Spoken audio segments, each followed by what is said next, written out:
और हम परदेशियों का आज की रात का पसीना दिए हैं वो ले ले, यहाँ से वितरण होगा। तो जो नहीं लाई तो हम ले आइए, नहीं ले आई तो सऊद हो जाए, एक से डिवाइड जितना हो जाएगा उतना। तो पूरा के समय ही बांटा जाता है।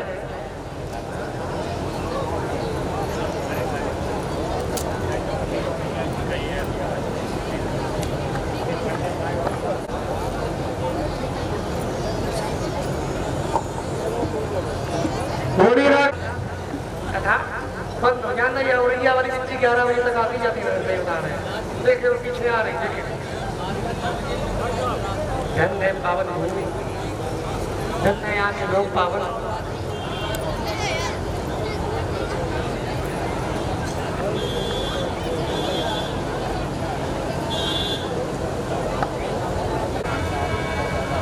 बोली नागिन सरकार की जय हो। और हमारे ठाकुर जी की जब ठीक है पैसे में चढ़ा तब कोरोना में कुर्चा वाले पे चढ़ा दी। चले बच्चे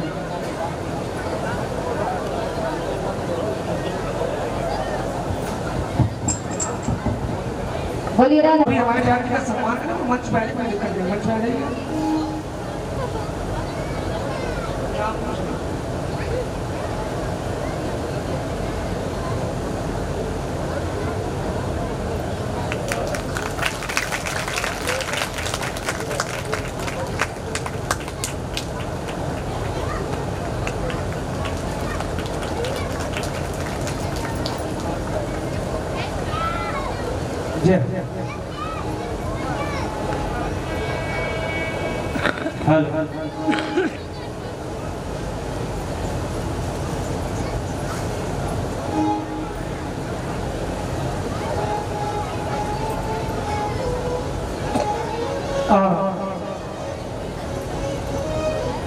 मेरी बड़ी बहन अंजलि बहन, जो प्यार तेरी माँ ने तुझे दिया है वही प्यार तेरी ससुराल में तेरी सास ने, यही प्रभु से वंदना है। और इस प्यार से हम अपने प्यार जी की तरफ से सभी के लिए एक बात कह रहे हैं, बहन से भी कहेंगे बहन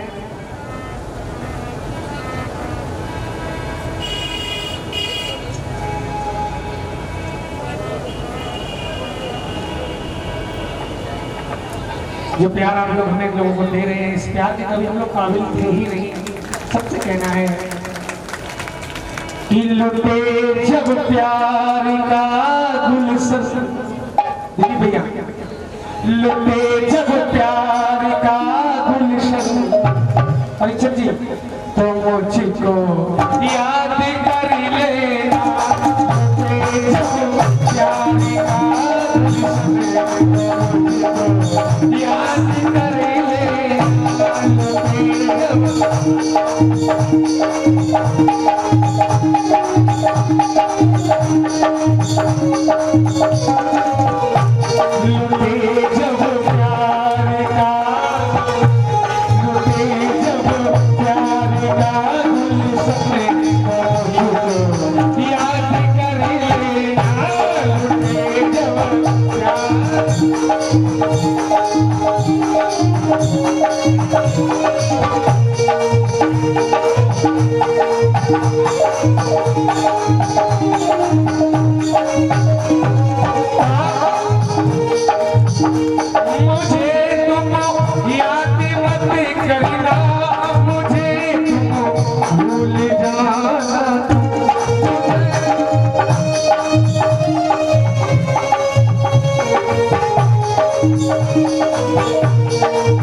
बोलिए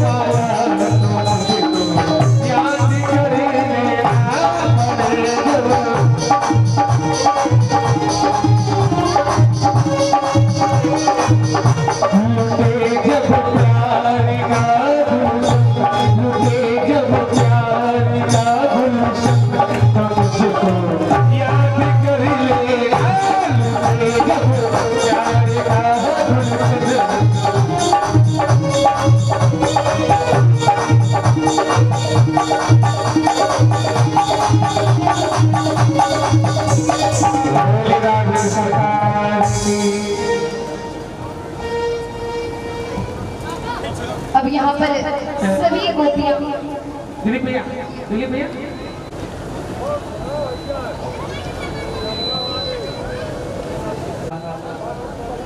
और सभा सब्जी मिल जाए जोड़ा करा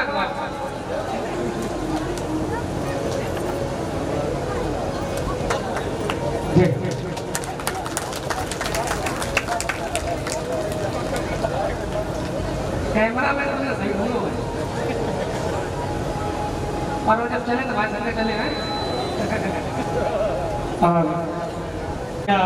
भूप सिंह पाल और हमारे भैया छोटू भैया की तरफ से हमारे लिए हमारे बहन के लिए ऐसा सम्मान है। ये प्यार दुलार बने रहा है आपका परिवार में, बस यही भविष्य वंदना है, यही राधेश वंदना है। बोली राधा रानी सरकार की श्री वृंदावन बाके बिहारी लाल की। अब यहाँ पर जैसे सभी गोपियों तक तान पहुंची 1 रुपया इसी भोजन का भैया जी की तरफ से मेरे लिए मैं जिस दिन बात करें माता रानी आपका विश्वास करें प्रभु कुछ गोपियों को यहाँ पर घर परिवार वालों ने रोक लिया तो वो गोपियां जा नहीं पाई प्रभु के पास। और यही गोपियां जब पहुंचती हैं श्याम सुंदर के पास तो आज हमारे श्याम सुंदर ने बड़ा ही सुंदर स्वागत किया। ये स्वागतम महा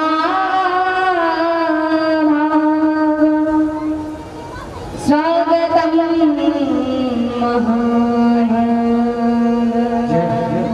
स्वागतम महा।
आज गोपियों से कई प्रकार के प्रश्न किए कि क्या करने आई है यहाँ पर, किस कारण से आई है। अरे आपको नहीं पता स्त्रियों को रात्रि में निकलना वर्जित है, नहीं निकलना चाहिए स्त्रियों। तो आप लोग भी अपने परिवार के पास जाइए, आपका परिवार चिंतित हो रहा होगा, चिंता कर रहा होगा। जाइए आप लोग, सभी लोग अपने घर जाइए। गोपियां कहती है कन्हैया एक तो तू स्वयं को बुलाता है यहाँ पर अपनी बंसी की टांग छोड़ करके, और इसके बाद तू कहता है यहाँ पर क्यों आए, तू बोल रहे हम क्यों आए। कन्हैया इस प्रकार से उपहास मत कर, मेरे साथ उपहास मत कर। कन्हैया हम बड़ी दूर से आए हैं और इसी आस से आए हैं कि आज मेरे श्याम सुंदर ने हमें बुलाया, हमारे ठाकुर ने हमें बुलाया है। और आप कहते हैं कि हम यहाँ पर क्या करने आए हैं इतनी रात्रि को, और स्त्रियों को रात्रि में निकलना वर्जित है, मना है। अरे आप ये कैसी बात कर रहे हैं। आज हम रात्रि में किसी गैर से मिलने नहीं आए हैं, किसी गैर से मिलने नहीं आए हैं, अपने स्वामी से मिलने आए हैं इतनी रात्रि। हमने इसमें क्या गलत कर दिया श्याम प्यारे, हमने क्या गलत कर दिया?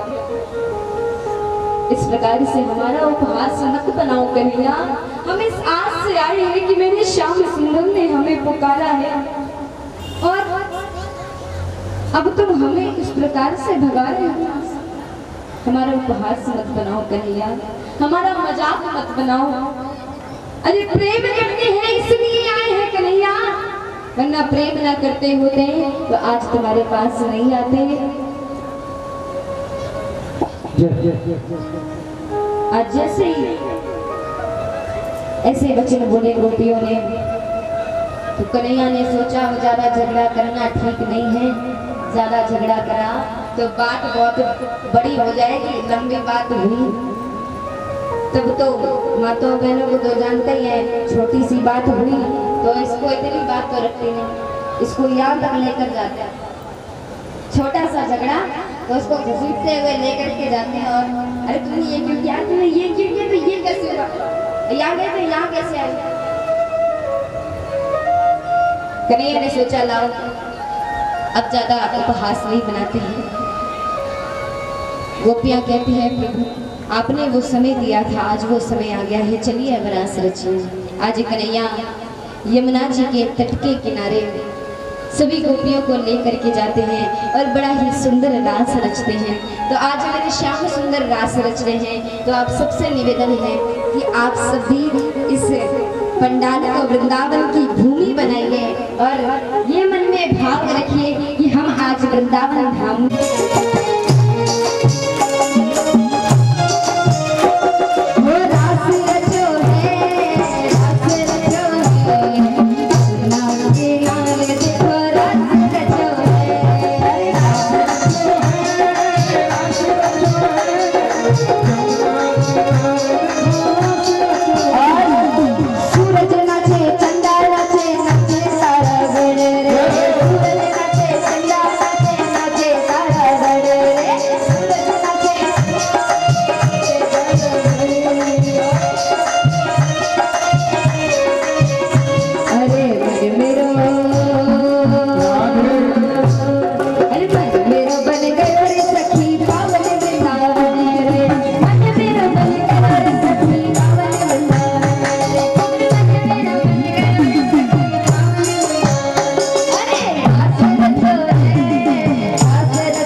और जो क्या कर रही बात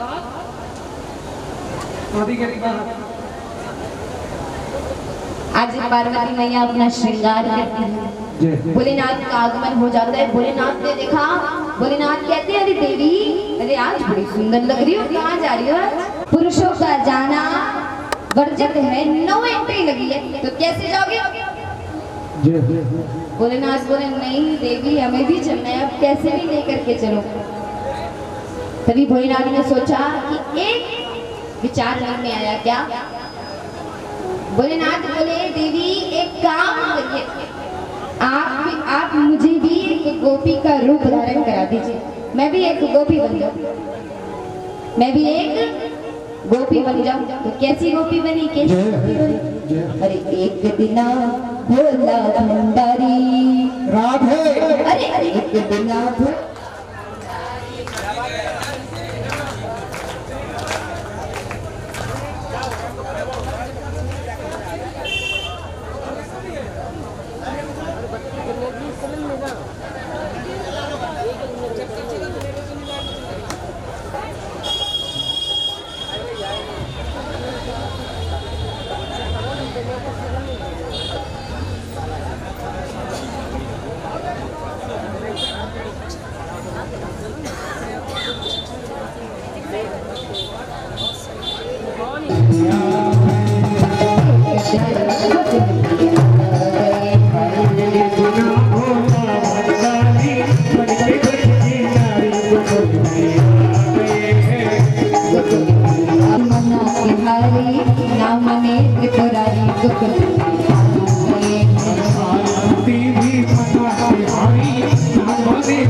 हमारे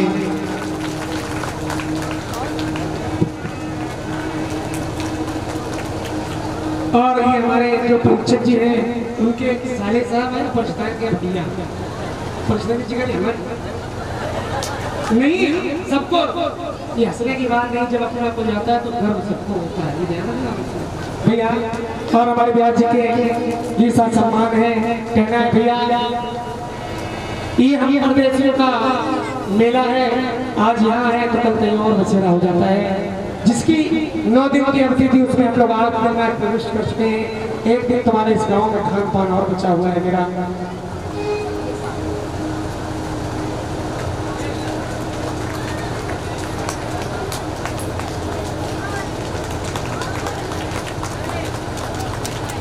कहना है भैया प्रचित के जो साली साहब उनसे कहना है 2 शब्द इसके बाद कर दिया कि जब तक रहे मेरे तन में जिया, ये अगर शरीर भी मर जाए तब भी तुम लोगों का कभी एहसास नहीं चुका सकता है कि जब तक रहे मेरे तन में जिया। परीक्षक जी और वादा रहा मेरा ओ साथिया, क्यों कि रब ने बनाया तुझको मेरे लिए, मुझको तेरे लिए, बनाया तुझको तेरे लिए, मुझको तेरे लिए।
बोलिए राधा रानी सरकार की।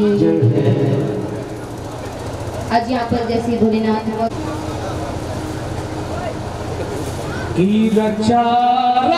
से जब श्यामुनि आए हैं महादेव, भेष बना है नार का, तो नाम पड़ा गोपेश्वर महादेव।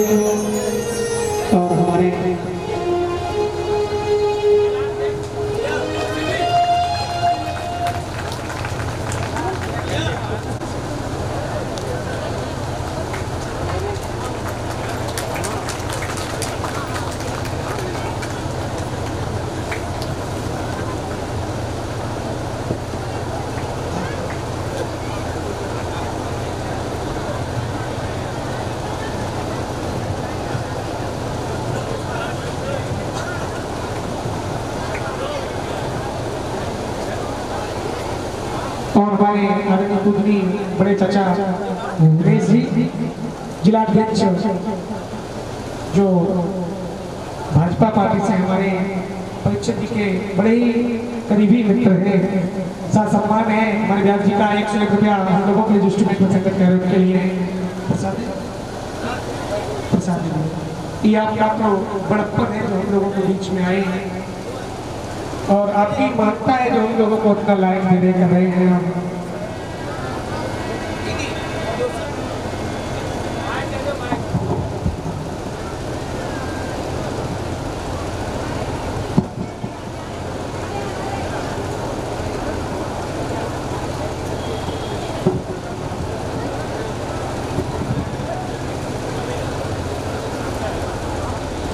बोलो बाके बिहारी लाल की।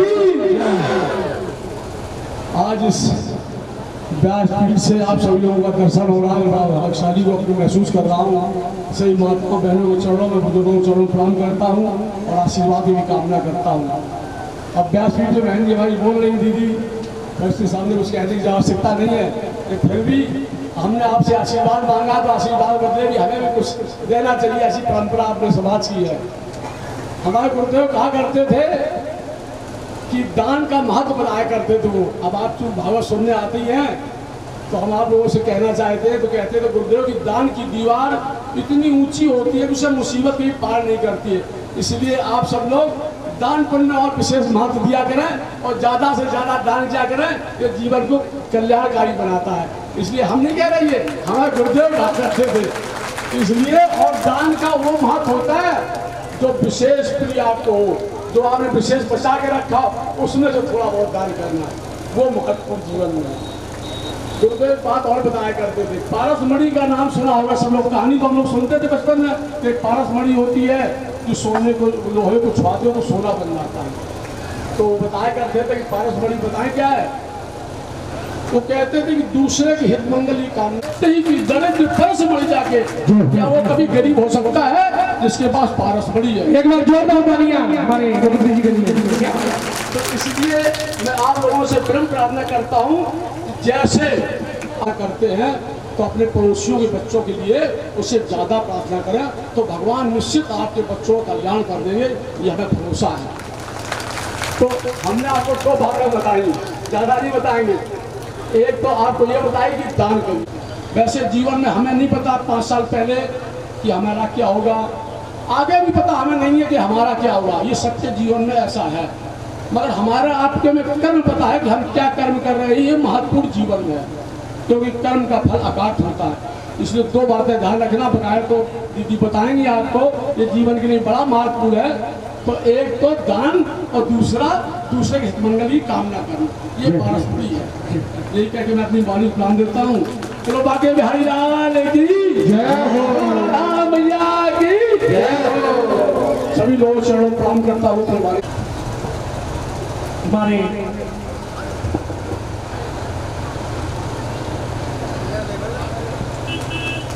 मेरे सभासद हमारे अतिथि का सम्मान करते हुए बोलिए राज्य सरकार की जय हो।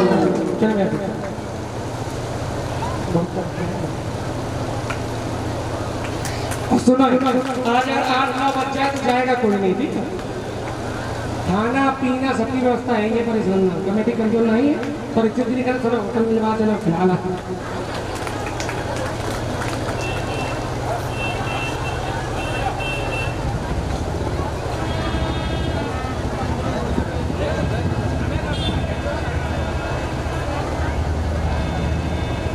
बोलिए राधा रानी सरकार की जय हो। श्री वृंदावन वर्गे बिहारी लाल की। सुंदर रास चल रहा था। इसी रास के बीच में जितनी भी गोपियां थी, इन गोपियों को अभिमान होने लगा। मैंने आपसे बताया था कि मेरा ये वाक्य बिहारी लाल सब कुछ सहन करने को तैयार है, सब कुछ कष्ट झेलने को तैयार है भक्ति के प्रति, परंतु मेरा वाक्य बिहारी लाल कभी अहंकार नहीं झेल सकता, अहंकार नहीं सह सकता। आज यही हुआ, जैसे गोपियों को अहंकार आया, मेरे प्रभु उसी रास के बीच श्याम सुंदर के बिना आज रो रही है, वृक्षों को आवाज लगा रही है, वृक्षों से पूछ रही है कि क्या तुमने दाऊ भैया के छोटे भाई को देखा है, हमारे कन्हैया को देखा है क्या? किसी ने ये श्याम प्यारे को देखा है क्या? आज कन्हैया गए कहाँ थे? कन्हैया गए थे आज राधा रानी को संग में लेकर के वन की ओर, और जाकर के आज राधा रानी का श्रृंगार करते हैं। श्रृंगार करते करते आज पहली बार राधा रानी को अहंकार आया, किस बात का कि आज मेरे श्याम सुंदर उन गोपियों को छोड़ करके आज मेरे साथ बैठे मेरा श्रृंगार कर रहे हैं। इस बात का अहंकार आ गया। जैसे अहंकार आया, आज कन्हैया राधा रानी के पास से भी लुप्त हो गए, गायब हो गए। जैसे ही आज कन्हैया गायब हुए, आज भूल हो गई। कैसी भूल? आज मुझे अहंकार हो गया कि आज ये मेरा श्याम सुंदर आज इन गोपियों को छोड़ करके मेरे पास आया। आज इस बात का अहंकार आ गया, बस इसी अहंकार के कारण आज मेरा श्याम चला गया। गोपियां कहती हैं कि प्रियाजू, अब हम लोग इस श्याम प्यारे के जितना पीछे भागेंगे ये हमसे उतना दूर जाता रहेगा। आज सभी गोपियां आवाज लगाती हैं, श्याम प्यारे कि मुश्किल है सहने करना ये दर्द जुदाई का, मुझे इतना बता प्यारे कारण रुसवाई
नजरों में अब गुड़ थे तो क्यों अपना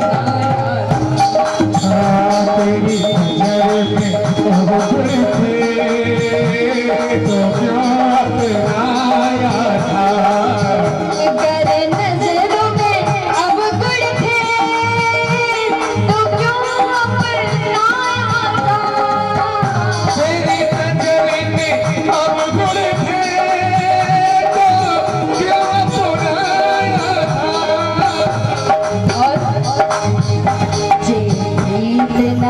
निभ सकती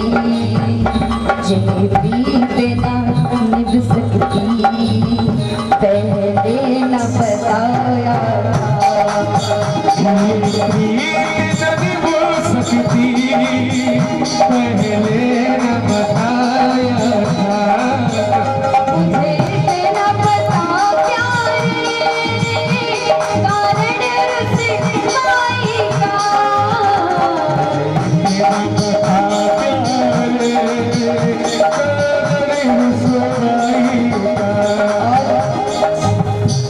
ये बाकी बिहारी लाल मुझे आज तक तुझ जैसा भगवान तुझ जैसा ठाकुर नहीं मिला और भक्त क्या कहता है सुनिए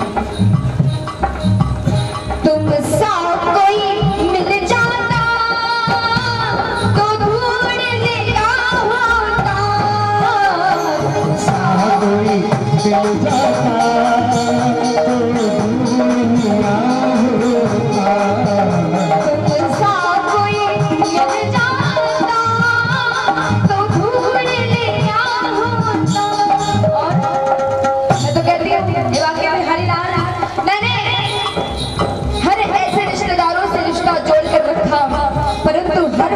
जगह से धोखा मिला हर उस जगह से रिश्ता तोड़ना पड़ा है ये बाकी बिहारी लाल आज मैं तेरे दरबार पर आई हूँ तो आज से मैं आपकी हो चुकी हूँ बाकी बिहारी लाल आज भक्ति क्या कहता है सुनिए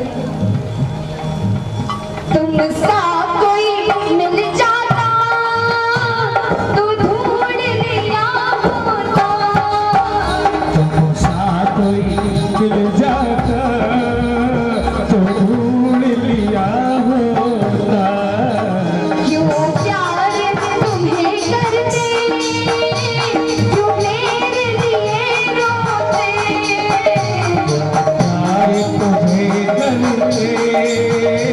तो तेरे लिए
मैंने मोहनी को बुलाया है माता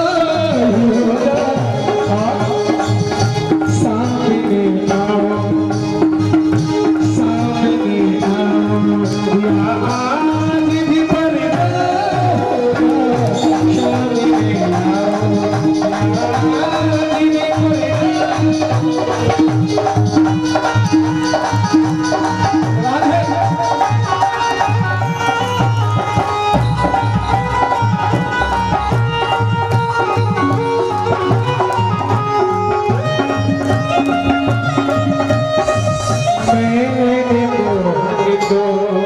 बुलाया है वो आता ही होगा सामने आओ आज भी पर्दा। बोले वृंदावन के बिहारी लाल की।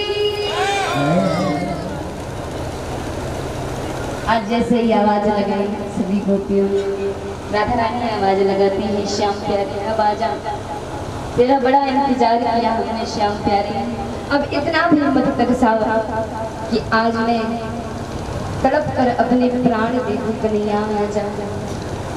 आज यहाँ पर गोपियों ने कनक मंजरी छंद पर गोपी गीत गाया। आइए कनक थोड़ा सा गोपी गीत कि जयति तेति कम कि जन्मना व्रजा श्रयत इंदिरा शाश्वत दयाति दृश्यता तीक्ष्णतावका स्वैन्द्रता समास त्वां विचिन्वते। आज गोपियां कनक मंजरी छंद पर गोपी गीत का गान करते हैं। जैसे ही गोपी गीत सुना कन्हैया ने आज प्रसन्न हो गए और गोपियों के बीच में प्रकट हो गए। आज गोपियां बड़ी प्रसन्न हुई। गोपियों ने कुछ प्रश्न किए, ठाकुर से उस प्रश्नों का उत्तर दिया और इसी प्रकार से कन्हैया असुरों का वध करते हुए केसी का उद्धार करते हैं। इसके बाद व्योमासुर का उद्धार किया। अब हम सीधे चलते हैं। यहाँ पर कंस ने अक्रूर जी को आक्रमण यहाँ पर निमंत्रण दिया कि अक्रूर जी आप आइए। अक्रूर जी आए और अक्रूर जी से कंस ने कहा कि अक्रूर जी महाराज आप जाओ गोकुल और गोकुल के जो नंद बाबा हैं उनके जो दो छोरा है उनको लेकर के आओ और अगर कोई भी पूछे कि क्यों लेकर के जा रहे हो तो कह देना कि मथुरा में बहुत बड़ा मेला है तो मेला घुमाने लेकर जा रहे हैं। जाइए। आज अक्रूर जी महाराज रथ में सवार होकर के ब्रज पहुंचते हैं। जैसे ही ब्रज पहुंचे यशोदा मैया के पास, आज जैसे ही ब्रज में आए अक्रूर जी महाराज, सामने दोनों भैया खड़े हैं। आज अक्रूर जी महाराज रथ से कूद गए और जाकर के दोनों भैया के चरणों में गिर पड़े, साष्टांग प्रणाम किया। अक्रूर जी महाराज दोनों भैया ने उठाया, बोले चाचा जी अरे आप ये क्या कर रहे हैं। और अक्रूर जी महाराज को उठा करके विश्राम कक्ष में लेकर के गए और कन्हैया ने प्रश्न किया चाचा जी आपके आने का कारण। तो कन्हैया ने कहा कि आने का कारण तो बताइए चाचा जी। नंद बाबा आए। अक्रूर जी महाराज ने पूरी सूचना दी कि आज से मथुरा में बहुत बड़ा मेला लगने वाला है तो आपके दोनों पुत्रों को लेकर के जाएंगे हम।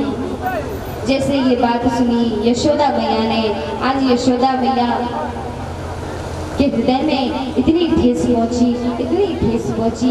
कौन सी ऐसी माँ होगी जो अपने पुत्र को अपने से दूर भेज देगी। आज यशोदा मैया विलाप कर रही हैं, बोले कन्हैया अरे ये कहाँ जा रहे हैं, कन्हैया कहाँ जा रहे हैं। कन्हैया बोले भैया सिर्फ 2 दिन की बात है भैया, चली जाने दें, 2 दिन में मैं वापस आ जाऊंगा भैया, काहे को चिंता कर रही हूँ। अरे मेला ही तो घूमने जा रहा हूँ, घूम करके वापस आ जाऊंगा भैया, जाने देना। यशोदा मैया बोलती लाला तू कह रहा है जाने दे। अरे कैसे जाने दूं तुझे लाला, तू तो जानता है जब तक तू भोजन ग्रहण नहीं कर लेता तब तक एक निवाला मैं ग्रहण नहीं कर सकती। और तुझे मैं जाने कैसे जाने दूं कन्हैया। अरे जब तक तू आ नहीं जाता सूरज में तब तक ये गोपियां राह देखते रहती हैं कि दोनों भैया कब आएंगे। और आज तू चला जाएगा तो इन गोपियों का क्या हाल होगा, इन ब्रजवासियों का क्या हाल होगा। इन सबकी छोड़ मुझसे पूछ कन्हैया कौन माँ होगी जो अपने पुत्र को अपने से दूर भेज देगी। कन्हैया कन्हैया तो कहीं नहीं जाएगा, मैं तुझे नहीं जाने दूँ। आज जैसे यशोदा मैया को रोते देखा तो कन्हैया बोले माँ आप क्यों चिंता कर रही हो, जाने दो सिर्फ 2 दिन की बात है, 2 दिन में आ जाऊंगा। यशोदा मैया कहती है लाल मैं तुझे नहीं जाने दूंगी कहीं, तू तो जानता है अगर पुत्र के जाने का कष्ट देखना है तो उस फौजी की माँ से पूछिए, उस फौजी की माँ से पूछो जो अपने हृदय में पत्थर रख करके अपने पुत्र को अपने से दूर भेजती, वहां पर भेजती है जहाँ से आने का कोई कुछ पता नहीं, कौन आए कि ना आए, पुत्र आए कि ना आए। अरे वो माँ जो अपने पुत्र को 9 महीने अपने गोद में पाल करके उसी पुत्र को बॉर्डर पर लड़ने के लिए भेज देती, वो माँ उस माँ से पूछो जो माँ ने 9 महीने गोद में पाला और उस पिता ने उंगली पर पकड़कर चलना सिखाया, और जब वो लाल बड़ा होता है तो वही लाल बोलता है माँ अब हमारी नौकरी लग गई है, हमें जाने दे माँ। तब वो माँ कहती है बेटा तू चला जाएगा तो मेरा क्या हाल होगा। वो माँ अपने पुत्र को जितना चाहती है वो माँ अपनी पुत्री को नहीं चाहती।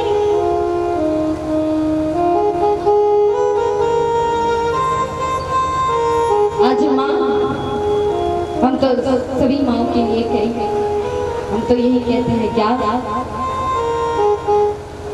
हे माँ तो कितनी अच्छी है, तो कितनी भोली है, वो प्यारी प्यारी है ओ माँ।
पुत्र को तब तक मत छीनो जब तक उसके प्राण हैं। और उस बेटे से उसकी माँ को कभी मत छीनना भाग्य बिहारी लाल, जब तक वो जीवित है, क्योंकि जब उसकी माँ जाती है तो ऐसा लगता है उसके आधे प्राण चले गए। और तो कितनी अच्छी है, तो कितनी भोली है, तो कितनी अच्छी है, तो कितनी भोली है, वो प्यारी प्यारी है ओ माँ। तू कितनी प्यारी है, तू कितनी प्यारी है, प्यारी प्यारी है ओ माँ। तू कितनी प्यारी है, तू कितनी प्यारी है, प्यारी प्यारी है ओ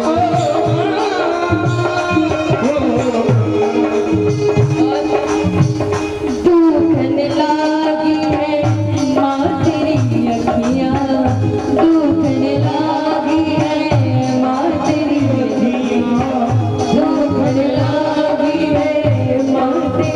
अखियाँ, दुखन लागी है माँ तेरी अखियाँ। मेरे लिए तू जागी है, मेरे लिए तू जागी है, सारी सारी रतियाँ, ओ मेरी मिया तेरी, ओ मेरी वो अपनी मिया भी मेरी। और कितनी प्यारी है, कितनी प्यारी है,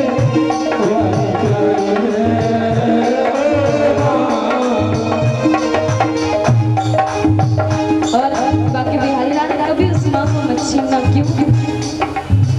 माँ बच्चों की जान होती है, किस्मत वाले जिनकी माँ होती है, किस्मत वाले जिनकी माँ होती है, अरे जिनकी माँ होती है, अरे जिनकी माँ होती है। वो कितनी सुंदर है, वो कितनी शीतल है, वो कितनी सुंदर है, वो कितनी शीतल है, वो प्यारी प्यारी है ओ जीवन है जीवन का, जीवन है कांटों का, सुबह फुलवारी है ओ कितनी भोली है, कितनी प्यारी है, कितनी प्यारी है ओ कितनी प्यारी है, कितनी प्यारी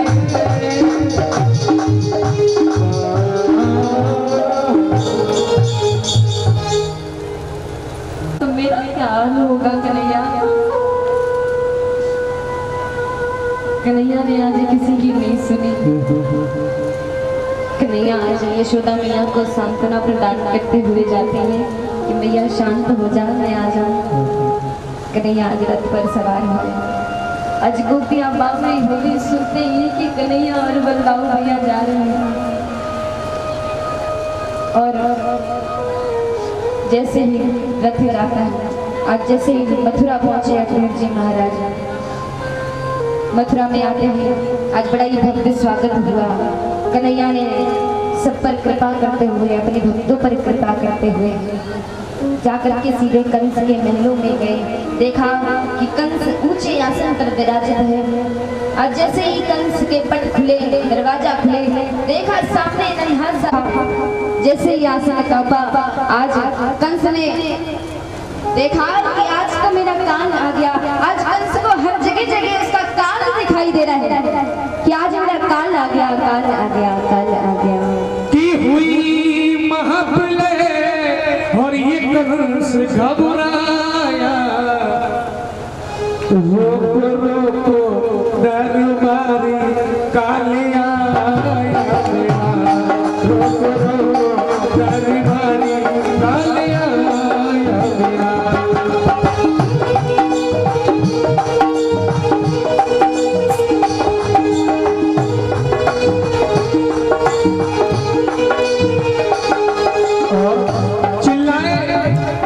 क्या यही कृष्ण का भाई बल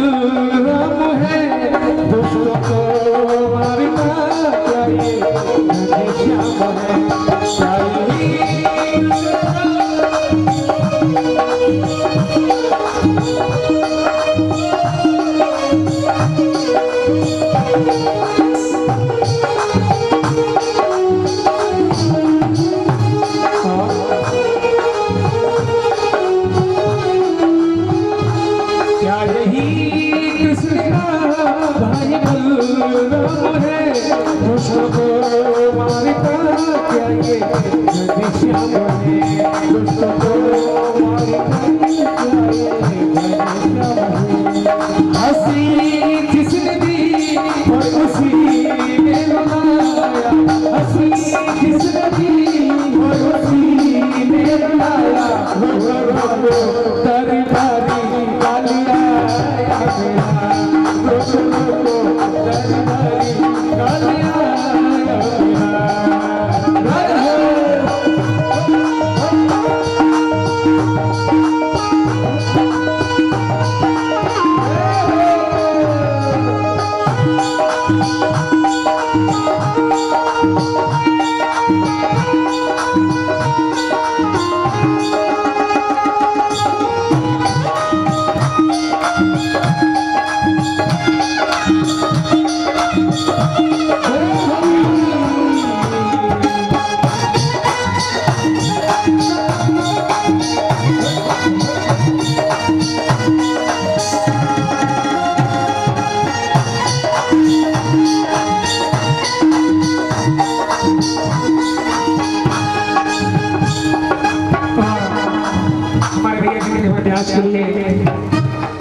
प्यारी जी का चित्र है और प्यारी जी हमेशा आप में भी हंसी खुशी बरसाते रहेंगे।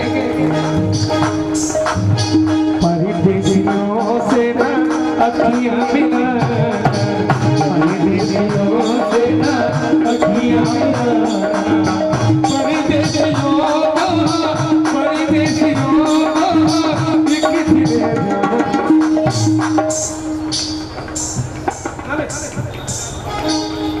हमारे बड़े भैया मुकेश भैया की तरफ से बयान के लिए हमारे बयान के लिए सम्मान है। हमारे जो स्टूडेंट को सत्कृत कर रहे हैं क्या करने के लिए है। परदेसियों से ना अखियां मिला, परदेसियों से ना अखियां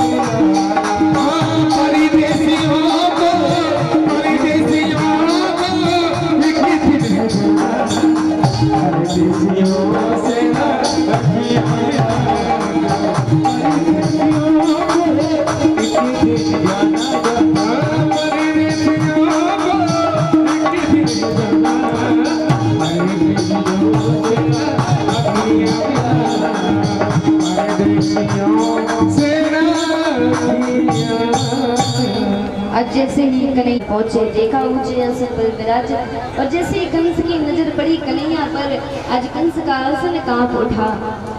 आज कन्हैया तुरंत गए कंस के पास और कंस की शिखा पकड़ी और आज सीढ़ियों से घसीट करके नीचे लेकर के आ रहे हैं। और आज हमारे कन्हैया पूरी धरती का भार लेकर के, पूरे संसार का भार लेकर के आज कंस के छाती में जैसे ही कूदे सो तुरंत ही कंस का गोविंदाय नमो नमः हो गया। बोली कली समर्थ भगवान।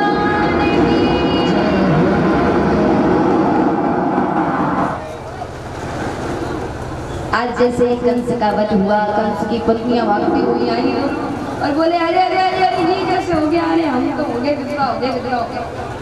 कन्हैया बोले अरे अरे हमने कुछ नहीं किया मामी, हमने कुछ नहीं किया। जाएगा कोई नहीं बैठवा, हमने कुछ नहीं किया। अब यहाँ पर दोनों को सांत्वना प्रदान कराया कन्हैया ने, और जैसे ही कन्हैया मथुरा में आए कंस का उद्धार हुआ, कंस का वध हुआ। और यहाँ पर कन्हैया ने सबसे पहले अपने माता पिता को छुड़ाया। यहाँ पर देख के मैया ने कहा कि कन्हैया अब तो कहीं नहीं जाएगा, कुछ दिन हमारे साथ बिता ले। तो कन्हैया आज और हमारे भैया की तरफ से क्या होगा प्रसाद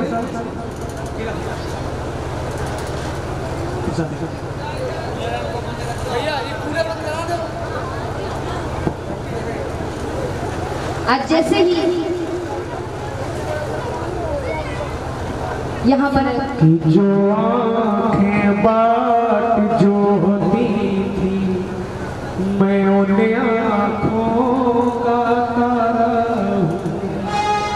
हूँ, मैया तुझको बतलाता हूँ, मैं अष्टम लाल तुम्हारा। यहाँ पर देव की मैया कहती है फिलहाल तो कहीं नहीं जाएगा, कुछ समय हमारे साथ बिता लें। तो कन्हैया ने नंद बाबा से खबर भिजवा दी कि आप जाइए, अब हम कुछ समय के बाद आएंगे। और कन्हैया नहीं गए, कन्हैया मथुरा में ही बस गए। अब यहाँ पर धीमे धीमे समय बीतता गया, कन्हैया को याद आती है ब्रज की। तो यहाँ पर उद्धव जी को भेजा गया कि आप जाओ और देख करके आओ। समय बीतता गया धीमे धीमे। अब मौसम को देखते हुए हम जल्दी से रुक्मिणी जी का विवाह करवाते हैं, क्योंकि मौसम खराब हो गया तो कल की तरह सब यहाँ पर कोई परीक्षित जी महाराज रहेंगे। अच्छा एक बात जी, और ये जी हम से आप देखे जब आंधी आई तो भाग खड़ी भाई, जब आंधी शांत भाई फिर लौट के प्रसाद ले रहे हैं। हमें ही ये रहे थे जाएगा कोई नहीं, आंधी नहीं है। आइए रुक्मिणी जी के विवाह की ओर चलते हैं। यहाँ पर कन्हैया ने समुद्र में द्वारिका बसाई। जब द्वारिका बसी तो अब बारी आती है हमारे भगवान और रुक्मिणी मैया विवाह का।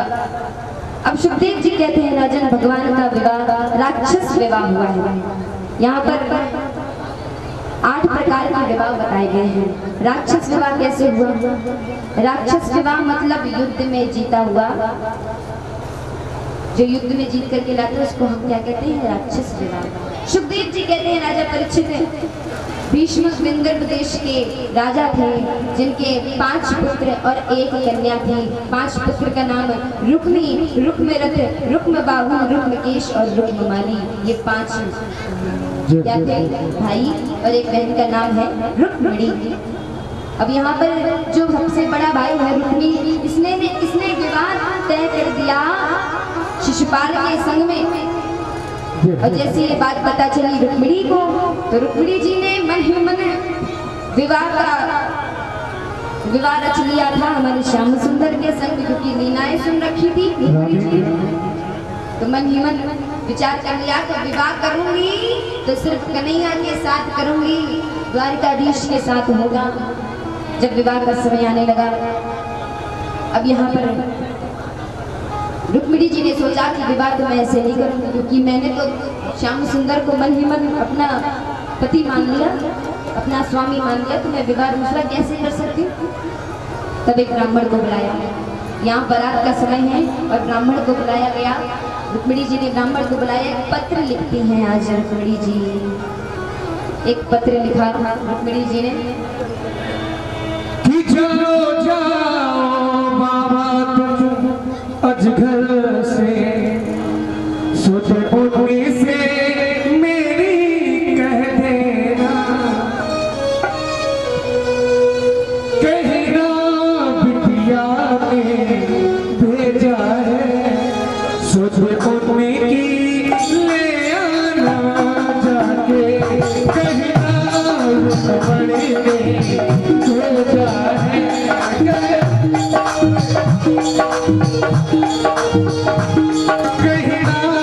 रुक्मिणी ने भेजा है, सुजनी की भेजा है।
मेरा प्रेम ऊपर के नाराज ना हो।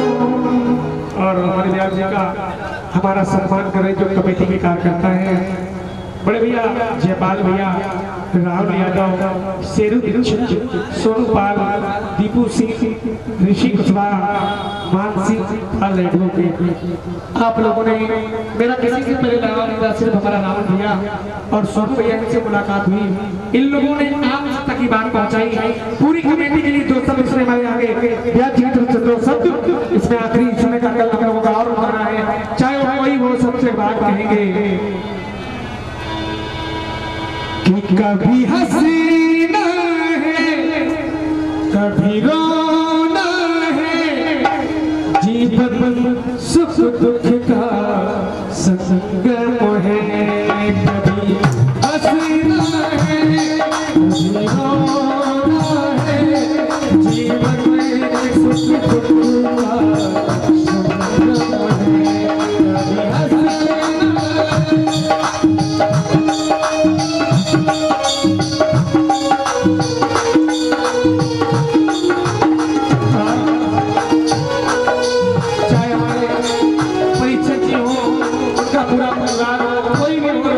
भैया जो भी हमसे जुड़े हैं, पूरे इस नगर को पूरे उसके लिए कह रहे हैं।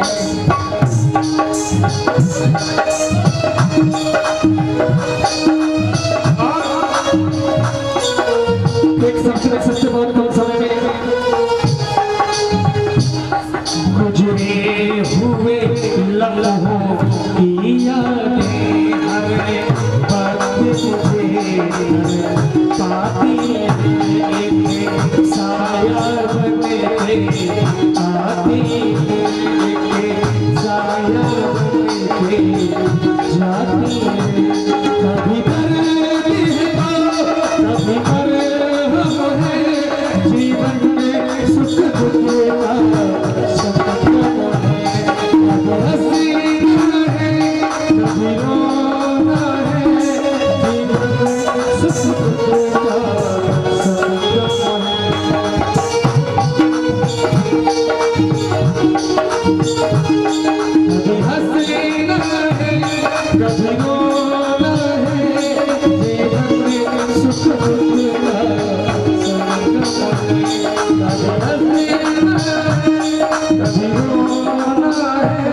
जीवन में सुख दुख का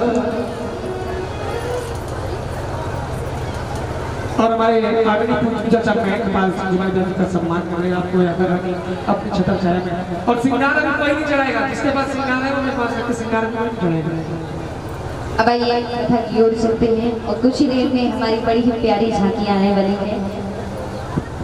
अब यहाँ पर रुक्मिणी जी पत्र लिख रही है श्याम प्यारे को कि हे श्याम प्यारे, अगर आज आप नहीं आए तो मैं अपने प्राणों को त्याग दूंगी, परंतु किसी और से विवाह नहीं करूंगी।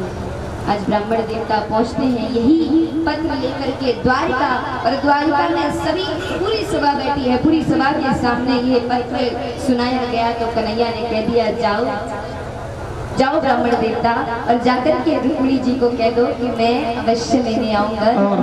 101 रुपया इसमें ब्याज देना सही नहीं, 1.5 किलो बालूशाही, 1.5 किलो बालूशाही है स्टूडेंट वालों के लिए, और 101 रुपया है राधा रानी हमारे अध्यक्ष जी के तरफ से। और हमारे देखो अभी तक शायद इस भागवत का सबसे उत्तम दान, हालांकि मुझे पता नहीं क्यों मेरी जानकारी में जो सबसे उत्तम दान है श्री आदमी पूजनी बड़े चाचा मान सिंह पाल एडवोकेट भंडारा के सहयोग के लिए 51 रुपया दे रहे हैं।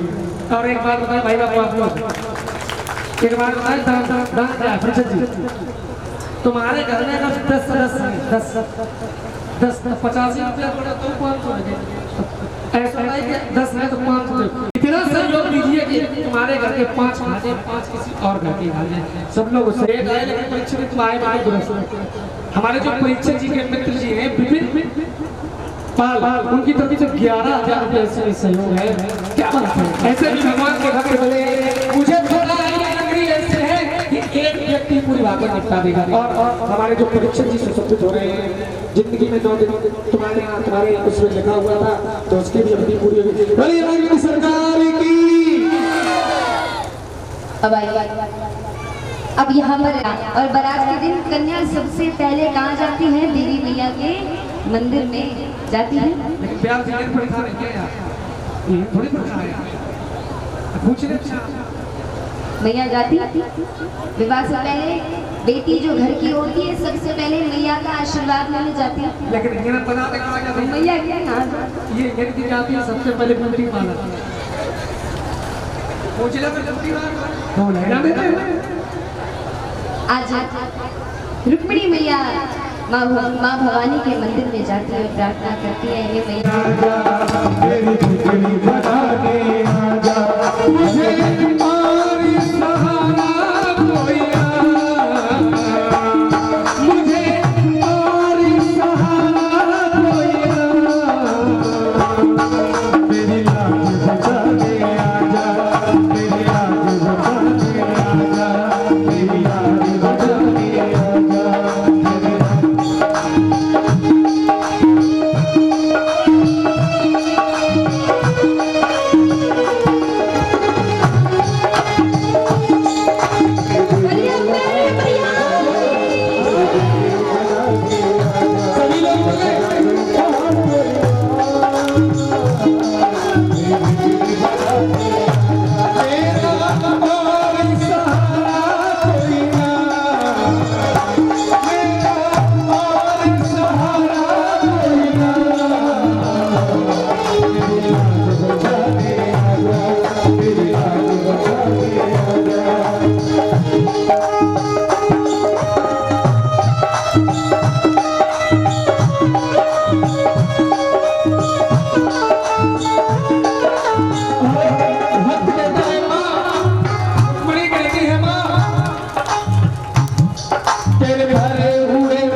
जैसे ही रुक्मिणी मैया मैया के दरबार पर आई, कन्हैया को पता चल गया कि आज रुक्मिणी मैया अम्बे मैया के दरबार पर गई है।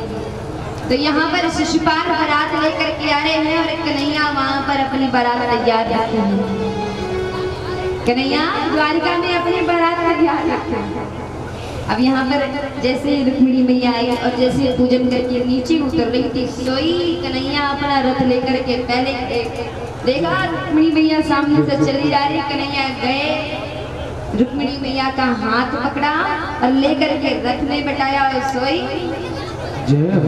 द्वारिका की ओर भागे। और द्वारिका की सभी जितनी भी अब हमारी जो भी झांकी है तनिका जल्दी से आ जाए।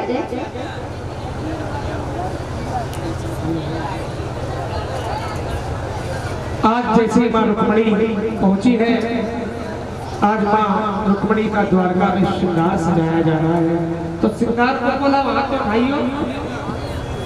और यहाँ पर द्वारिका की माताएं बहनें क्या गा रही है?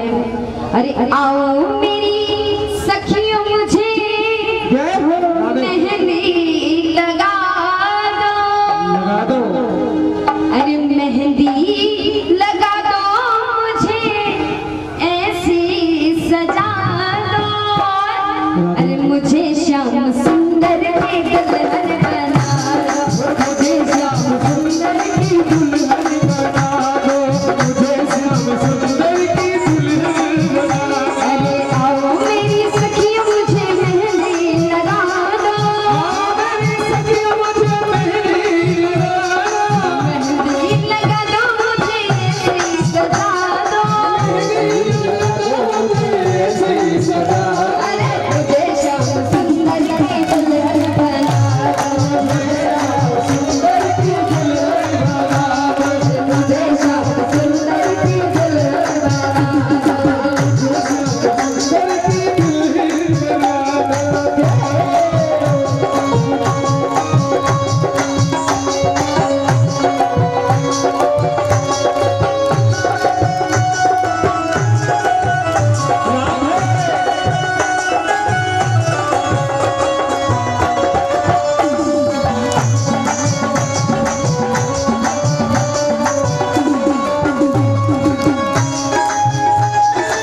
आएंगे पहले पूजा प्रचुति करेंगे।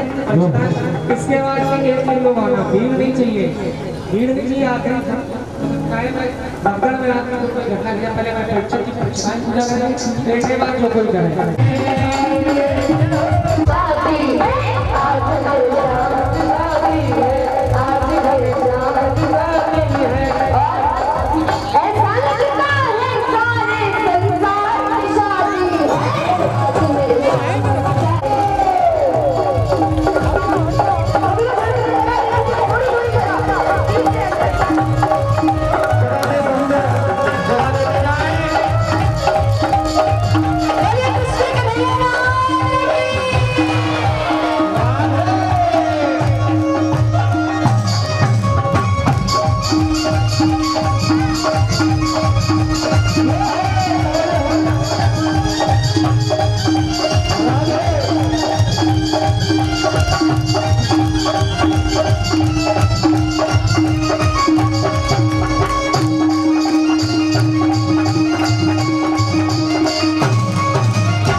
बाराती सब खड़े हो जाए और जो लड़की वाले सामने से बैठे रहते कोई नहीं उठेगा ना। बाराती सिर्फ बाराती। और कैसे सावरियों है से, अरे सावरियों है से तुम्हारी रुक्मणी से खाली है। सावरियों है से, सावरियों है से तुम्हारी रुक्मणी से खाली है। ये तो जाने दुनिया जाने है। सावरियों है से, सावरियों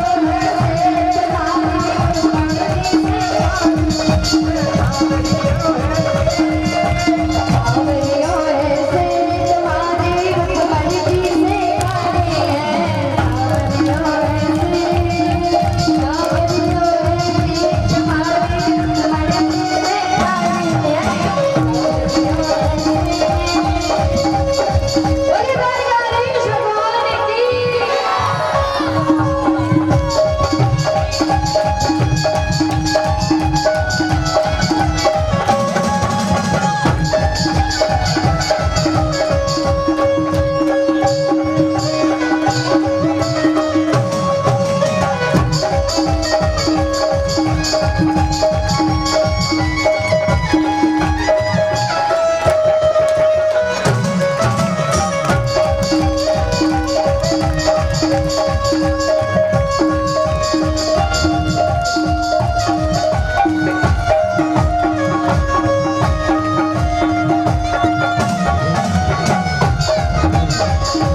हमारे द्वारकाधीश लग कैसे रहे, सूरत देखिए। सावरिया तुझको, सावरिया तुझको, ये धरती तुझको किसने सजाया है। सावरिया तुझको किसने सजाया है। तुझे सुंदर से सुंदर बनना बनाया है। बनना बनाया है।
झुक जाओ